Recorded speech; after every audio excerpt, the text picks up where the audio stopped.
To be able to effectively implement the VAT and do it quick, digitalization and this food data platform, I personally believe, are huge enablers. Now, there is a data point to prove that. If you look at global statistics, globally of all the countries that have implemented VAT, and as you know, EU, all the countries have, many countries in Asia have today. India did recently the GST, which is similar because it's on consumption basis. The statistics show unmistakably that the first 2 odd years at an average, the prices of the goods do increase. Now that's the bad news, right? Why is that happening when, my fellow speaker gave us statistics that it is actually not a cost. VAT is nothing but government's own way of collecting tax. So the tax that I as a retailer, let's say, who's buying from a wholesaler and selling it to the consumer, and I have the benefit of actually adjusting the input credit tax, why are the prices of goods and services going up when the VAT gets introduced? It shouldn't, theoretically, right? But the reason it happens potentially is that there is enough lack of transparency in most of the systems to start with, especially in case of lack of digitalization or interconnection of ecosystem, which means that most players end up not passing the benefit of input credit tax to its consumers. And that's a published research, that's published statistics, country after country it happens. Now that's the bad news.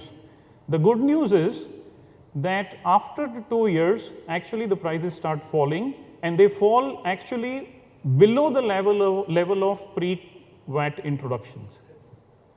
Okay? Now, why is it happening? Because now the system is getting matured enough, and there's enough level of transparency which has started seeping into the system on how much is the value add happening at every step of the chain, and therefore how much is the VAT. How much is my profit? How much is my loss? It actually starts reducing the cases of over invoicing, under invoicing, and so many other things that get hidden in the system if there's lack of transparency. And that's why I thought I'll draw this connection between the whole idea of digitalization, the interconnection of ecosystem, the food data platform which actually brings all these ecosystem players together, and this food data platform will actually calculate the VAT online real time and push it into the system. And eventually the benefit of implementing VAT, in fact, I truly believe that this is the perfect moment. Well, not everybody in the room will agree if we've got delayed in the compliance, but this is probably the perfect moment to start implementing VAT and also the food data platform, because the digitalization, as one of my speakers said, is very, very high on the agenda in UAE anyways, right? So that's one big point I wanted to make.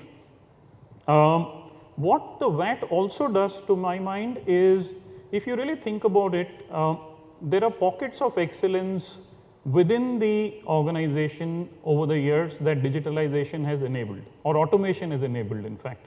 So a manufacturer has ended up automating most of his manufacturing process, so has the wholesaler, so has the retailer, and customer expects that anyways.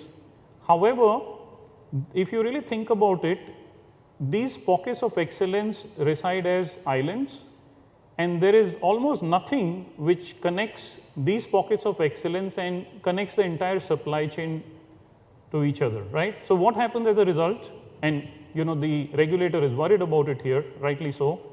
The manufacturer produces the good at 5 dirhams. By the time the consumer consumes that good, the good is at 20 dirhams. So where is the 15 dirhams going? Who's making how much profit? Who's making how much loss? Who's making, who's paying how much tax? There's almost a complete opaqueness in the system, right? So the regulator wants to drive in the transparency. Now that transparency you can drive in only if everything is almost online, and it becomes even easier when everybody is onto the same platform, right?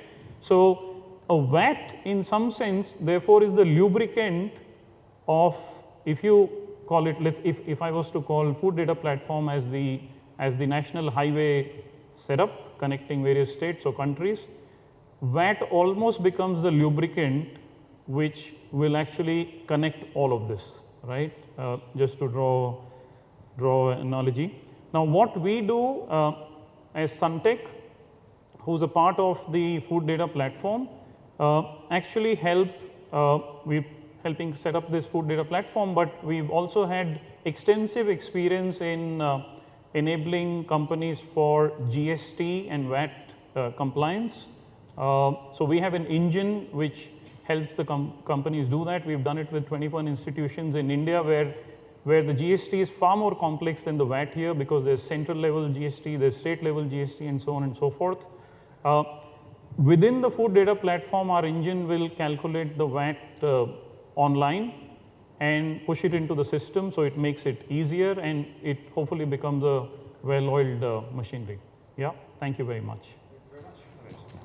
Take a seat. Okay, we're going to open the questions to the audience now. I'll start off here with this gentleman. If you could just give your name and company.